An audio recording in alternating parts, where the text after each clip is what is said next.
தமிழகத்தின் அனைத்து பகுதிகளிலும் எஸ்ஐஆர் பணிகளில் ஈடுபடும் பிஎல்ஓக்கள் நடுநிலையாக செயல்படுவதில்லைன்னு பாஜக தேசிய பொதுக்குழு உறுப்பினர் அண்ணாமலை குற்றம் சாட்டியிருக்காரு.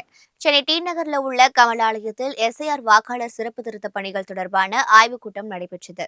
பாஜக தேசிய பொதுச் செயலாளர் தருண் சுக் தலைமையில் நடைபெற்ற இந்த கூட்டத்தில் பாஜக தமிழக பொறுப்பாளர் அரவிந்த் மேனன், இணை பொறுப்பாளர் சுதாகர் ரெட்டி, தேசிய பொதுக்குழு உறுப்பினர் அண்ணாமலை உள்ளிட்டோர் கலந்து கொண்டனர்.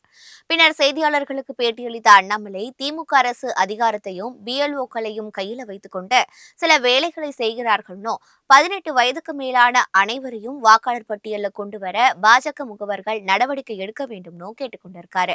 உதயநிதிக்கு சமஸ்கிருதம், ஹிந்தி தெரியாது. அப்படி இருக்கும் பொழுது வேறொரு மொழியை செத்துப்போன மொழி என்று சொல்ல அவருக்கு என்ன உரிமை உள்ளது என கேள்வி எழுப்பிய அண்ணாமலை, வன்மையான பார்வையோடு உதயநிதி இருப்பதற்கு இதுவே சான்றுன்னு அண்ணாமலை குற்றம் சாட்டியிருக்காரு.